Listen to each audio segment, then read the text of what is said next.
तीन तरह का जल शिव को समर्पित होता है और वो तीनों तरह के जल का अलग अलग भाव है महाराज। पहला जल सादा, घर से पानी लेकर गए, जल लेकर गए, शंकर को चढ़ाया, वो हमने घर का अपना एड्रेस बता दिया, भगवान शिव को जल चढ़ाकर अपने आनंद के लिए शंकर से कुछ प्राप्त कर लिया। दूसरा जल, जल के कलश में थोड़ा सा इत्र डालकर शंकर को जब समर्पित करते हैं तो महाराज घर में अगर कोई व्यक्ति बहुत रोगीला है, बहुत रोगीला, एक शिव महापुराण में, स्कंद पुराण में, नर्मदा पुराण में, भविष्य पुराण में, अग्नि पुराण में, नारद पुराण में, बरहा पुराण में, वामन पुराण में जितनी चीजें लिखी गई है एक एक प्रैक्टिकल कर कर देखो तो शिव महापुराण, स्कंद पुराण का यह भाव याद करिए कि एक लोटे पानी में इत्र मिलाकर, जल में इत्र मिलाकर, बहुत रोगीला व्यक्ति, बहुत बीमार व्यक्ति है, एक लोटा पानी उसका हाथ का स्पर्श कराकर शंकर को चढ़ाना प्रारंभ कर दीजिए। महाराज केवल 5 या 7 दिन चढ़ाओ और वो 7 दिन के बाद में उस बीमार व्यक्ति का क्रम देखिए कि उसमें कितना आराम लगा है। औषधि दवाई काम करना प्रारंभ करी कि ना करी।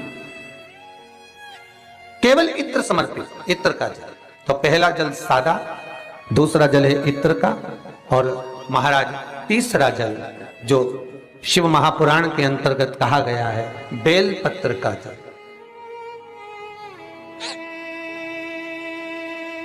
तीसरा जो जल है वो बेलपत्र का जल है। बेलपत्र का जल कैसा? तो महाराज शिव महापुराण की कथा कहती है कि जल के पात्र में एक बेलपत्र अंदर डालकर उस जल के पात्र को ले जाकर शिव को समर्पित करना, अर्थात अपनी मन की कामना भगवान शंकर से कह देना, केवल बेलपत्र के माध्यम। बोलना नहीं है हमको कुछ,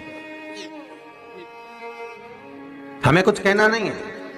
3 तरह का जल का जो व्याख्यान वर्णन किया गया, एक सादा जल जो भगवान को कहा, आपने अपना एड्रेस बता दिया, आपने अपने मन का भाव बता दिया। इत्र का जो जल चढ़ाया गया वो केवल रोग मुक्ति के लिए चढ़ाया गया। और तीसरा बेलपत्र, अगर उस जल में एक बेलपत्र भी पड़ी हुई है और वो बेलपत्र पड़ा हुआ जल आप जिस भाव से चढ़ा रहे हो, जिस कामना से चढ़ा रहे हो, शंकर वो कामना आपकी पूर्ण कर। इस वीडियो को लाइक करें, हमारे चैनल को सब्सक्राइब कर बेल आइकन जरूर प्रेस करें।